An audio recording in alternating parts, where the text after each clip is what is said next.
ललित कला बान्था मोनगिरि मनेश्वर ब्रह्म बिथां सारनि न'आव जाय बिथाङा दाख्लै बावैसो रुंसारि जालांबाय हरखाबै स' बिथां सारनि न'आव खौरां लाहैदों मिरु एबसुनि आफादगिरि बिथां दिपेन बर' सारा स' आपडेटखौ होनो थांगासिनो दङ। बेनि सिगां नोंथांमोन साफ्रोमखौबो आंनि इउटुब चेनेलाव फिन खेबसेबाव गोसो गोथारै बरायनानै लाबावबाय।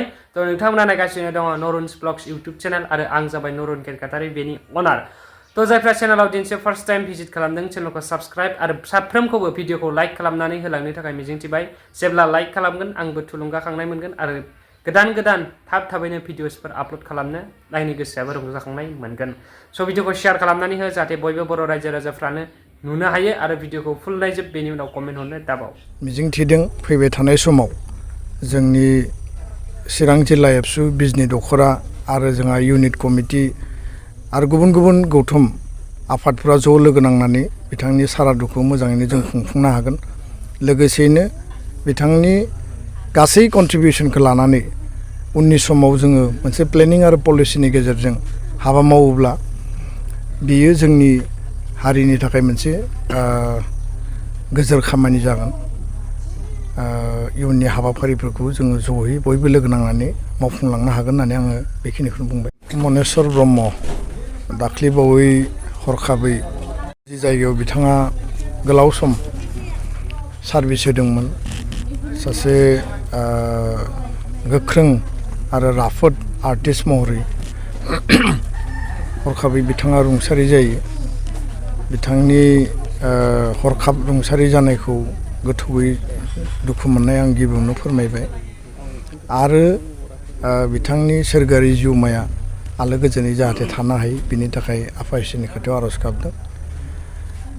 खौरांखौ मोननानै दाख्लैनो खबर लानाय जादों, नाथाय बिथांनि आंगो जोनोम गामि बिजनिनि नैबे गामियाव आं फैनो हायाखैमोन। दिनै खबर लाफैदों।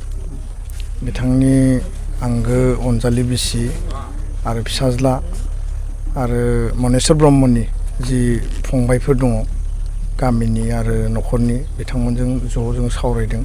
बिजनि दख'रा एबसु जोंहा इउनिट कमिटि एबसु आरो जिल्लानि आफादगिरि माने चिरां जिल्लानि दिलीप बसुमतारी आंजों दङ।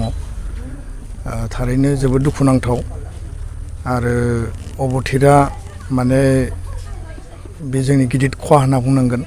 सम जास्लाबैयावनो सासे गोख्रों आरो राफोद मेलेमनि आरो हारि अनफावरि बयजोंबो गोरोबनानै थाग्रा बयजोंबो अनजाग्रा आरो गासै गावनि जिउखौ खोब साधारन बेक्ति हिसाबै जोबोद डिसिप्लिननि गेजेरजों बिथाङा जिउखौ दैदेनदोंमोन।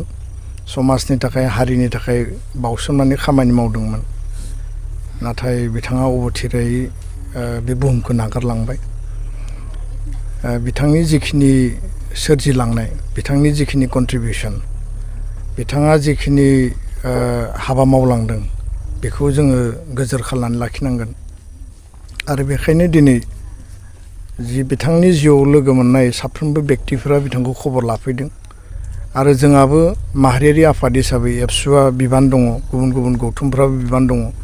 समाजनि सासे समाजखौ मोजां मोनग्रा समाजजों गोरोबनानै थाग्रा हारिनि सासे अनफावरि बे बेक्तिनि जि बिनि इयुन जिखिनि खामानिफोर दङ बिथांनि सारादु खुंफुंनाय आरो इयुनाव बिथांनि मुङै हाबा मावनांगौनि बिथिंफोरखौ लानानै जोङो न'खरनि आरो गामिनि गासैखौबो लिंनानै दसे सम जोङो सावरायबाय। मिजिंथिदों फैबाय थानाय समाव जोंनि चिरां जिल्ला एबसु बिजनि दख'रा आरो जोंहा इउनिट कमिटि आरो गुबुन गौथुम आफादफोरा ज' लोगो नांनानै बिथांनि सारादुखौ मोजाङैनो जों खुंफुंनो हागोन।